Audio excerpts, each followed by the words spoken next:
Good morning everyone. आप लोगों का रिवीजन टेस्ट 1 हो चुका हुआ है, जो कि आप लोगों को मंडे को मिल जाएगा। इट वाज यस्टरडे, ठीक है, मंडे को मिल जाएगा। उसमें आप लोग देखना ग्रामर एरर्स हैं, स्पेलिंग एरर्स हैं, क्वेश्चन आंसर्स में प्रॉब्लम्स हैं, क्योंकि स्पेलिंग्स गलत हैं, हमें क्वेश्चंस के आंसर्स लिखने नहीं आ रहे हैं। ये बहुत बड़ी प्रॉब्लम है।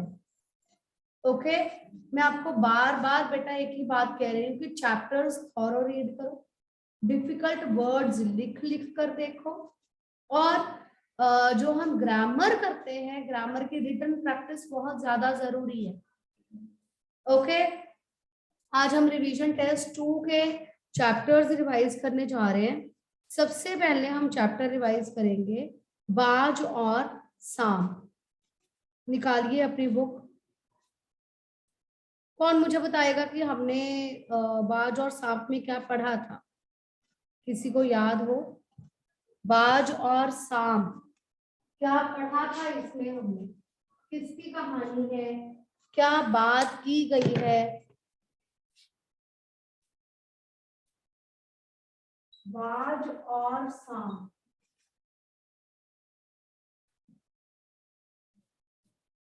किसकी कहानी है? कौन बताएगा मुझे? Please raise your hands. Manisha, किसकी कहानी है बाज और सांप? हम ये कहानी बाज और सांप के बारे में है, जिसमें बाज एक बार घायल हो जाता है और जब गिरता है तब सांप को जब वो उससे देखता है तब पहले डर जाता है, फिर बाद में उसे जब वो उसे घायल देखता है तो वो राहत की सांस लेता है। राहत की सांस लेता है। उसके बाद फिर बाज उसे अपने बारे में बताता है कि तुम अपनी लाइफ तुम अपने जीवन में बस छुप छुप के रहे हो। मैंने अपने जीवन में सब कुछ जिंदगी को देखा है, उसे भरपूर जिया है, और इसलिए आज मुझे ऐसे मर जाने पर भी इतना दुख नहीं है, क्योंकि मैंने जिंदगी को जिया है। Okay, good. Anybody else? Vedanti? Ma'am, ये कहानी बाज और सांप के बारे में है, जिसमें सांप समुद्र के किनारे रहता था, अपनी एक गुफा में। समुद्र गुफा में रहता था और वह कभी बाहर नहीं निकला। उसे लगता था कि वह बहुत खुश है और और बहुत सुरक्षित है अपनी गुफा में। एक बार एक घायल बाज आता है और वो शाम की गुफा के बाहर गिर जाता है। तो शाम पहले तो डरता है, लेकिन बाद में उसे घायल देखकर उसके पास जाता है और कहता है, और फिर बाज उसे दुख नहीं है, क्योंकि उसने आसमान में उसने अपना पूरा जीवन भरपूर जिया है। उसने आसमान को नापा है और उसे अब उसे मरने का कोई दुख नहीं है। उसने अपना पूरा जीवन जी लिया है। वह शाम को कहता है कि तुम एक बंद गुफा में रहे हो और तुमने कभी अब बाहर अपना जीवन नहीं जिया और अपना जीवन नहीं जिया। वह एक बार आखिरी में एक बार फिर उड़ने की कोशिश करता है, क्योंकि वह मरने से पहले एक बार फिर से उड़ने का आनंद लेना चाहता था, पर वह उसके पंखों में इतनी जान नहीं था। वह समुद्र में गिर जाता है और उसकी मृत्यु हो जाती है। पर बाज सा, अपना शाम पर शाम बाज पर बाज शाम का सारा चैन ले जाता है। वह शाम ये सोचता है कि आखिर आसमान में ऐसा क्या है कि बाज इतना आसमान में उड़ने के लिए तड़प रहा था। Okay okay, good, very good Vedanti, very good. बाज और सांप दो चरित्र हैं, दो करेक्टर्स हैं। ओके, जो बाज है उसके पास पंख हैं, और जो सांप है वो रेंग सकता है, राइट? इस कहानी में हमने पढ़ा कि एक बार समुद्र के किनारे एक गुफा में एक सांप रहता था। दुर्गंध से भरी हुई गुफा थी। सांप वहां से कभी बाहर निकला ही नहीं। क्या सांप कहीं जा सकता था, निकल सकता था बाहर? निकल सकता था, जा सकता था, लेकिन वो कभी बाहर नहीं गया। उसे अपनी गुफा में रहना, गुफा के आसपास रहना बहुत ठीक लगता था। उसे ऐसे लगता था कि वो जिंदगी की भागम भाग से दूर रहे, कहीं बाहर नहीं जाए। उसे ऐसा लगता था कि जहां पर वो बैठा हुआ है बस वहीं पर ठीक है, कंफर्ट जोन में था। उसने कभी बाहर की जिंदगी नहीं देखी। रेंग कर जा सकता था पर कभी नहीं गया। और जो बाज था, बाज के पास पंख थे, उसके पास उड़ने की शक्ति, और बाज जिंदगी भर उड़ता रहा था। उसने खुले आसमान की ऊंचाइयों को छू लिया था, ऊंचाइयों को ना पाया था। उसने जी भरकर अपनी जिंदगी जी थी। एक दिन वो जो बाज है वो सांप की गुफा के पास आकर गिरता है, घायल पड़ा हुआ था, और उसके जो पंख थे वो खून से लथपथ थे। एक बार तो सांप उसको देखकर डर जाता है, क्योंकि बाज और सांप दोनों शत्रु हैं। ये दोनों शत्रु हैं और बाज सांप को मारकर खा सकता है। एक बार तो सांप जो है वो डर गया, लेकिन जब उसने देखा कि बाज घायल है और मरने की अवस्था में है, मरने की हालत में है, तो उसे उसका डर खत्म हो गया। अब उसे बाज से डर नहीं लग रहा। उसने बाज से बात करनी शुरू की। बाज ने उसे अपने बारे में बताया कि मैं मरने वाला हूँ, लेकिन मुझे मरने का कोई गम नहीं है, क्योंकि मैंने जीवन भर आसमान की ऊंचाइयों को नापा है। आसमान की ऊंचाइयों को नाप चुका था। उसने अपने जीवन का भरपूर आनंद लिया था। उसे अपने जीवन में कोई कमी नहीं थी, कुछ ऐसा नहीं था कि जिसे वो भोगना चाहता था। उसने अपना जीवन पूरी तरह से भोग लिया था, लेकिन उसकी एक अंतिम इच्छा थी। क्या थी अंतिम इच्छा उसकी? कौन बताएगा? Raise your hands. उसकी अंतिम इच्छा की क्या थी? अंशिका? बाज की अंतिम इच्छा यह थी कि वह एक आखिरी बार आसमान को छू लेना चाहता था। इससे पता चलता है कि वो बहुत स्वतंत्रता प्रिय था। ओके, बाज की अंतिम इच्छा थी कि वह एक बार आसमान में उड़ना चाहता था। चाहे उसने जिंदगी भर उड़ाने भरी थी, लेकिन फिर भी वो अंतिम बार अपने आसमान में उड़ना चाहता था। लेकिन अब उसमें हिम्मत नहीं थी, क्योंकि वो घायल हो चुका था। सांप ने उसे कहा कि तुम्हें एक कोशिश जरूर करनी चाहिए, हो सकता है कि तुम्हारा मनोबल इतना ज्यादा हो कि तुम उसको छू लो। बाज ने कोशिश की, उड़ना चाहा, लेकिन धम से नीचे आ गया और मर गया।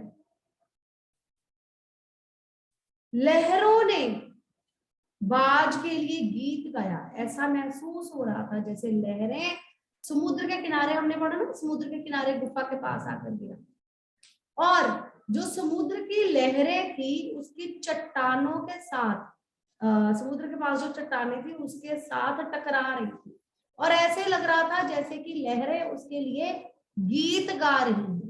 ऐसा क्यों कहा है कि ऐसे लग रहा था कि लहरें उसके लिए गीत गा रही हैं? कौन बताएगा? ऐसा क्यों लग रहा था कि लहरें उसके लिए गीत गा रही हैं? हाँ जी मनीषा। मैम, क्योंकि वह उसकी निडरता तथा बहादुरी से बहुत प्रसन्न थी। Okay, good. जो लहरें थी वो उसकी निडरता और उसकी बहादुरी से प्रसन्न थी, क्योंकि उसने अपने जीवन को भोगा था, अपने शत्रुओं से उसने मुकाबला किया था, घायल हो चुका था, फिर भी आसमान में उड़ना चाहता था। बहुत ही बहादुर था, निडर था, इसलिए ऐसा लग रहा था जैसे लहरें उसके लिए गीत गा रही हैं।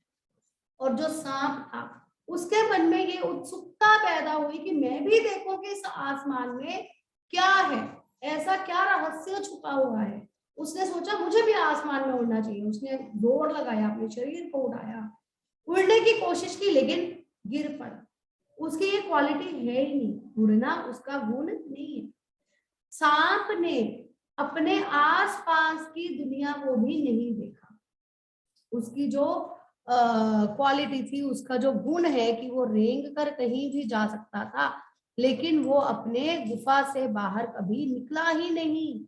उसने कभी आसपास देखा ही नहीं। और एक बाज था जो निडर था, बहादुर था, स्वतंत्रता प्रिय था, जिसने अपने जीवन को जी लिया। कोई मुझे बताएगा कि इस पाठ से हमें क्या संदेश मिलता है? लेखक कहना क्या चाहते हैं बाज और सांप के द्वारा? इसका संदेश क्या है? Anybody please try once. Yes Anshika. इस पाठ से हमें ये संदेश मिलता है कि हमें अपने घर में ही नहीं रहना चाहिए, हमें बाकी दुनिया को भी मतलब एक्सप्लोर करना चाहिए। ओके, इस पाठ के द्वारा लेखक हमें ये कहना चाहते हैं कि हमें अपने दायरे में ही नहीं रहना चाहिए, केवल अपने दायरे में नहीं रहना चाहिए। एक निडर और बहादुर व्यक्ति का जीवन जीना चाहिए। जीवन हमें बहुत सारे मौके देता है, हमें जीवन में बहुत मौके मिलते हैं, हमें उन मौकों का फायदा उठाना चाहिए और जीवन को जीना चाहिए। सांप की तरह अपने दायरे में ना रहते हुए बाज की तरह उड़ान भरनी चाहिए, निडर होना चाहिए, बहादुरी से जीवन जीना चाहिए। तभी हम अपने जीवन को सफल कर सकते हैं। Okay, clear? किसी को चैप्टर में कोई doubt? Any doubt? No? Okay, questions देखते हैं एक बार। घायल होने के बाद भी बाज ने ये क्यों कहा कि मुझे कोई शिकायत नहीं है? Raise your hands. घायल होने के बाद बाज ने ये क्यों कहा कि मुझे कोई शिकायत नहीं है? बाकी लोग भी हाथ खड़ा करो। जयंत, आंसर बताओ। Jayant, are you there? Ma'am yes. हाँ जी, बताइए बेटा। घायल होने के बाद बाज ने ये क्यों कहा कि मुझे कोई शिकायत नहीं है? घायल होने के बाद बाज ने ऐसा कहा कि उसे कोई शिकायत नहीं है, क्योंकि वह अपनी ज़िंदगी में बहुत कुछ देख चुका था और आसमान की ऊंचाइयों को भी नाप चुका था, इसलिए वह कहता है कि उसे कोई शिकायत नहीं है। ओके,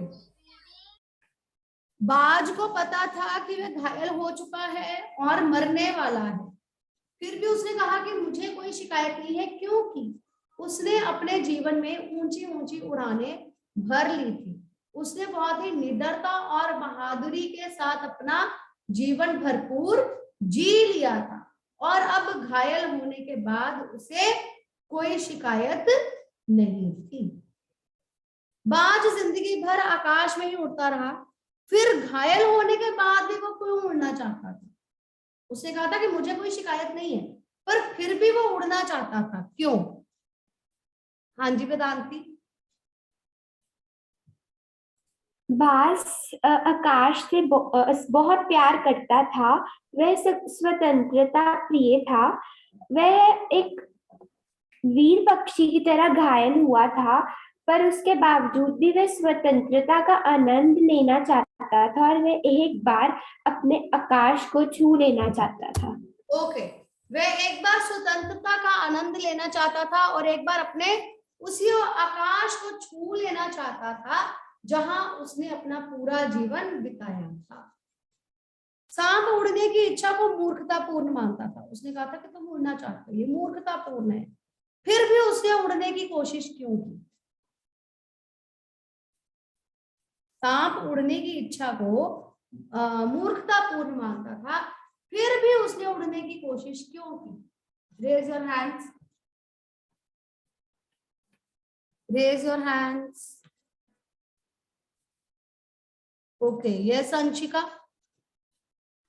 सांप उड़ने की इच्छा को मूर्खता पूर्ण मानता था, लेकिन बाज का आसमान प्रति प्रेम देखकर उसकी भी उड़ने की इच्छा हुई।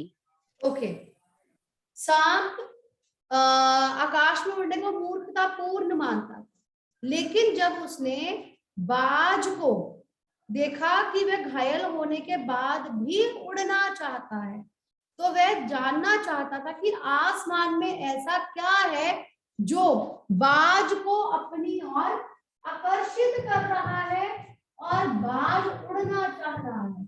वह आसमान का रहस्य जानना चाहता था, इसलिए उसने उड़ने की कोशिश की। ओके, बाज के लिए लहरों ने गीत क्यों गाया था?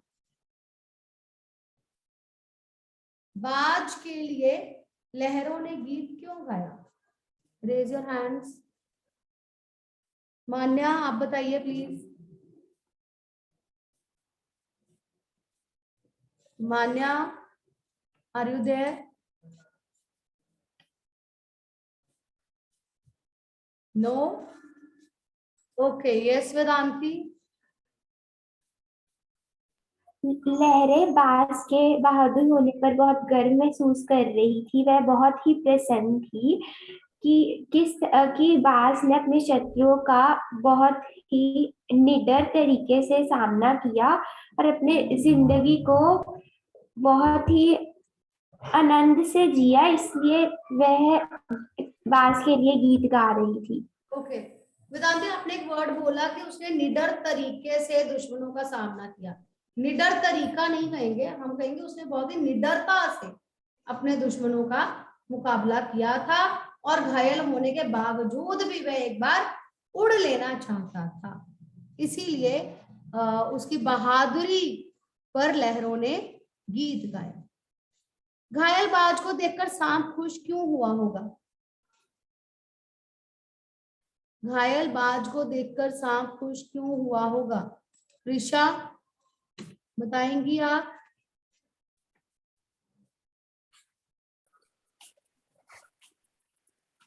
घायल बाज को देखकर सांप खुश हो गया क्योंकि बाज और सांप दुश्मन हैं।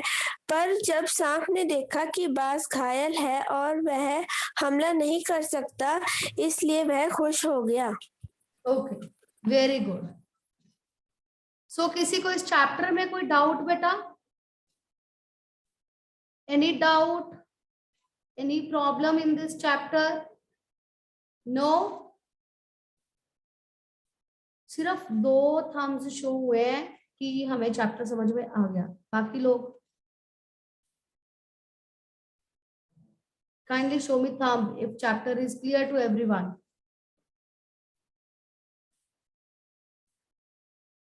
Okay, नेक्स्ट चैप्टर हम डिस्कस करने जा रहे हैं टोपी। निकालिए।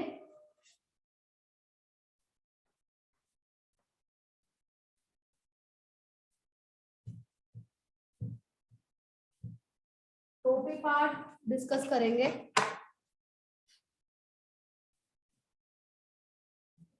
बताइए मुझे कहानी क्या है टोपी पार्ट की? कौन बताएगा? किसकी कहानी है? क्या कहानी है? एनीवन? पीयूष, आप बताएंगे? पीयूष, आप बताएंगे बेटा क्या कहानी है पाठ की?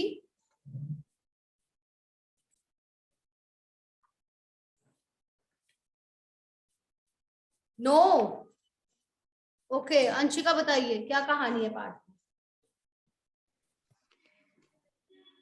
इस कहानी की शुरुआत में गवर और गवरिया इस बात पर बहस कर रहे कौन थे कौन कि इंसान को कौन कौन गवर और गवरिया गवरा नहीं, गवरा, गवरा और गवरैया, दो पात्र हैं कहानी में, गवरा और गवरैया। ओके, कहानी की शुरुआत में दोनों में बहस हो रही है। किस बात को लेकर बहस हो रही है अंशिका? कि इंसान कि आदमी को कपड़ा पहनना चाहिए या नहीं। ओके, कौन कहता है कि कपड़ा पहनना चाहिए? गवरिया का मानना यह है कि इंसान को कपड़ा गवरिया पहनना नहीं चाहिए। अंशिका, गवरिया नहीं, गवरैया, रिपीट करो, गवरैया। गवरैया हाँ, गवरैया। ओके, हाँ जी, बताइए। गवरैया का मानना ये था कि आदमी को कपड़ा पहनना चाहिए क्योंकि कपड़ा उस पे बहुत फबता है। ओके, आगे। लेकिन गवरा ये बात नहीं मानता था। उसे लगता था कि कपड़े पहनने से इंसान की खूबसूरती कम होती है और उसकी सर्दी गर्मी सहने की शक्ति भी कम होती है और साथ ही आदमी की औकात का भी पता लग जाता है। ओके, उसके बाद? उसके बाद गवरैया की भी टोपी पहनने की इच्छा हुई। जब उसे एक रूही का फाहा मिला तो उसने अपनी इच्छा की पूर्ति करने के लिए सबसे पहले वो धुनकर के पास गई, जहां उसने अपनी रूही का फाहा दुनिया, धुनवाया। दुनिया, धुनिये के पास। धुनिये ने उसका रूही का फाहा धुना। ओके, उसके बाद वो कोरी के पास गई, जिससे उसने सूत कटवाया। उसके बाद वो बुनकर के पास गई, जिसने उसे कपड़ा बुन कर दिया। उसके बाद वो अंत में दर्जी के पास गई, जहां से उसने टोपी सिलवाई। Okay, thank you Anshika, thank you so much. इस कहानी में एक गवरा है और एक गवरैया है। जो गवरैया है उसे एक दिन ऐसा लगता है कि मुझे भी कपड़े पहनने चाहिए। उसे लगता है कि जो इंसान है, आदमी लोग हैं, जो मनुष्य हैं, वो सब कपड़े पहनते हैं और कपड़े पहन के बहुत खूबसूरत दिखते हैं। लेकिन जो गवरा है वो उसे कहता है कि तुम मूर्ख हो। क्यों मूर्ख हो? वो कहता है कि कपड़े नहीं पहनने चाहिए। गवरे के अनुसार अगर आदमी कपड़े पहनता है तो पहली बात तो उसकी खूबसूरती ढक जाती है। वो कहता है, गवरैया को कहता है, देखो तुम्हारे पंख है, तुम्हारे जो पंख हैं, इसके रोए जो हैं, कितनी रंगत है उनमें, कितने सुंदर है उसके पंख। वो कहता है अगर तुम कपड़े पहन लोगी तो तुम्हारी खूबसूरती ढक जाएगी। पहली बात ये कहता है कि आदमी की खूबसूरती ढक जाती है। दूसरी बात वो ये कहता है कि जब आदमी कपड़े पहन लेता है तो उसकी गर्मी और सर्दी सहने की शक्ति खत्म हो जाती है, कि मौसम के अनुसार कपड़े पहनता है, ज्यादा गर्मी भी सहन नहीं कर पाता, ज्यादा सर्दी भी। तीसरी बात कहता है कि कपड़े पहनने पर आदमी की औकात पता चल जाती है। इसका मतलब ये है कि अगर किसी ने बहुत सुंदर, बहुत अच्छे कपड़े नहीं पहने हैं, इसका मतलब उसके पास कपड़े खरीदने की हैसियत नहीं है ज्यादा। और अगर किसी ने बहुत खूबसूरत कपड़े पहने हुए, बहुत सुंदर स्टाइलिश कपड़े पहने, तो मतलब वो बहुत ज्यादा अमीर है। अमीर गरीब में भेदभाव हो जाता है। लेकिन जो गवरैया थी वो अपनी धुन की पक्की थी। उसने कहा नहीं, मैं तो कपड़े पहनूंगी। उसके मन में आया कि मुझे टोपी पहननी चाहिए। अब टोपी पहनने के लिए कपड़ा चाहिए। कपड़ा जो है पूरे प्रोसेस के साथ कपड़ा बनता है। तो क्या करेगी? एक दिन वो अपने घूरे से निकली थी, यानी घोंसले से निकली थी, तो उड़ते उड़ते अचानक से उसे रुई का एक फाहा मिल गया। रुई का फाहा मिल गया। अब उसने क्या किया? रुई का फाहा लेकर सबसे पहले दुनिया के पास गई। दुनिया कौन होता है? जो रुई को धुनता है, रुई को धुन देता है, रुई बहुत अच्छी हो जाती है। ओके, दुनिया के पास गई। दुनिया ने उसकी रुई को ऐसे ही नहीं धुना। उसने उसे कहा कि मुझे बहुत सारे काम है, मैं तुम्हारी रुई नहीं धुन सकता, क्योंकि उसके पास राजा के काम बहुत ज्यादा थे। ठीक है, फिर राजा के जो मंत्री लोग हैं वो भी अपने काम करवाते हैं। उसने कहा मेरे पास समय नहीं, मैं रुई नहीं धुनूंगा। गवरैया ने क्या किया? उसने कहा कि आधी रुई तुम ले लेना, आधी मुझे दे देना। दुनिया खुश हो गया, इतनी कमाई कहाँ होती है ना, 50-50 का प्रॉफिट हो गया। उसने कहा आधी तुम रख लेना, आधी मुझे दे देना। दुनिया मान गया, दुनिया ने उसकी रुई धुन दी। अब उसमें हौसला आ गया कि अच्छा चलो रुई धुन चुकी, अब रुई से सूत बनाना है, यानी कि धागा, रुई से धागा बनता है। और उसके लिए वो कोरी के पास गई। कोरी ने भी उसे मना कर दिया, उसने भी कहा कि मेरे पास समय नहीं है, तुम यहां से जाओ। अब उसने कोरी से भी यही कहा, कहती आधी रुई तुम रख लेना, रुई से धागा बना दो, आधा धागा तुम रख लेना, आधा मुझे दे देना। कोरी भी खुश हो गया, कोरी को इतनी कमाई कभी हुई नहीं थी, इतना ज्यादा लाभ कभी नहीं हुआ था, इतनी ज्यादा मजदूरी कभी नहीं मिली थी। तो कोरी भी खुश हो गया, उसने कहा ठीक है। उसने बहुत ही बढ़िया धागा बना के दिया, आधा खुद रख लिया और आधा उसको दे दिया। अब उसमें और ज्यादा हिम्मत आ गई कि धागा भी मेरे पास बन गया। अब धागे से कपड़ा बनवाना था, कपड़ा बनवाने के लिए बुनकर के पास गई। बुनकर ने भी यही कहा कि मेरे पास समय नहीं है, एक तो राजा जी का काम करो, ऊपर से उनके लघुए भगुए आ जाते हैं, मेरे पास इतना समय नहीं है, मैं तुम्हारा कपड़ा नहीं बना सकता। अब उसने उससे भी वही बात की कि तुम कपड़ा बना दो, आधा कपड़ा तुम रख लेना, आधा मुझे दे देना। बुनकर भी खुश हो गया, उसने बहुत ही बढ़िया, बहुत उम्दा कपड़ा बना कर दिया। आधा उसने रख लिया, आधा गवरैया को दे दिया। अब गवरैया और खुश हो गई, और ज्यादा उत्साह आ गया उसमें। अब वो दर्जी के पास गई। दर्जी भी बहुत ज्यादा खींचा हुआ था, उसने कहा कि मैं धब्बे सिल रहा हूं, मेरे पास समय नहीं है, राजा जी की रानी के बेटे के झब्बे सिल रहा हूं, मेरे पास इतना समय नहीं है। उसने कहा देखो, जो जैसे सबको मैंने उसने दिया था ना, रुई दे दी थी, धागा दे दिया, कपड़ा दे दिया। अब उसने दर्जी को कहा ऐसा करते हैं, तुम 2 टोपियां बनाना, इससे एक तुम रख लेना, एक मुझे दे देना। अब दर्जी को भी इतना ज्यादा मेहनताना कभी नहीं मिला था, दर्जी भी खुश हो गया और उसने 2 टोपियां बनाई, एक खुद रख ली और एक किसको दे दी, गवरैया को। और उसने क्या किया, जो गवरैया को टोपी दी उस पर 5 कुंदने भी लगा दिए, 5 कुंदने जड़ दिए, जिससे टोपी की खूबसूरती और ज्यादा बढ़ गई। अब गवरैया बहुत ज्यादा खुश हुई, टोपी पहनकर कूदने लगी, उड़ने लगी। जो वहां का राजा था वो बैठा था, अपनी मालिश करवा रहा था, वहां पहुंची। अब उसने राजा को अटकलें करनी शुरू कर दी कि राजा के सिर पर टोपी नहीं, मेरे सिर पर टोपी है। राजा ने अपनी टोपी ले ली। अब उसको कहने लगी राजा की टोपी सुंदर नहीं है, मेरी टोपी सुंदर है। राजा की टोपी पर कुंदने नहीं है, मेरी टोपी पर कुंदने हैं। राजा ने ध्यान दिया, हाँ वाकई इसकी टोपी सुंदर है। तो राजा ने उसे कहा, अपने जो दास थे उनसे कहा कि इसकी टोपी छीन लो। उन्होंने उसकी टोपी छीन ली और अब गवरैया ने और ज्यादा उसको चिढ़ाना शुरू कर दिया। राजा ने जब टोपी देखी तो उसने कहा ये तो वाकई बहुत सुंदर टोपी है, ये किसने बनाई। अब धीरे धीरे धीरे सबको बुलाया जाने लगा। सबसे पहले दर्जी को बुलाया गया। दर्जी ने कहा मेरी कोई गलती नहीं है सर, कि जो कपड़ा था वही इतना अच्छा था कि उसकी टोपी बड़ी सुंदर बनी। अब राजा ने कहा किसने कपड़ा बनाया, बुनकर को बुलाओ। बुनकर ने कहा धागा ही बड़ा अच्छा था और धागे से कपड़ा बहुत अच्छा बना। अब धागा किसने बनाया, कोरी को बुलाया गया। तो कोरी ने जवाब दिया, उसने कहा कि मेरी कोई गलती नहीं है, रुई इतनी ज्यादा अच्छी धुनी हुई थी कि उसे धागा बड़ा अच्छा बना।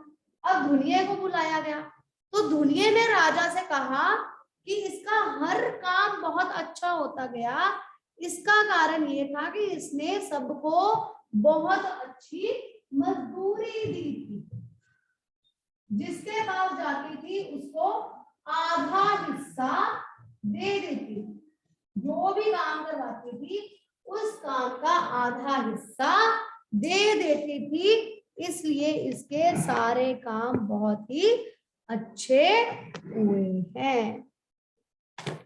अब जो उसके राजा के सेवक थे उन्होंने कहा, अब ये जो गवरैया थी, गवरैया ने फिर उसको चिढ़ाना शुरू कर दिया। वहां बहुत सारे लोग आ गए और गवरैया ने कहना शुरू कर दिया कि जो राजा है वो तो मजदूरी देता नहीं है, मैं सबको मजदूरी देती हूँ, इसलिए मेरे काम अच्छे हुए।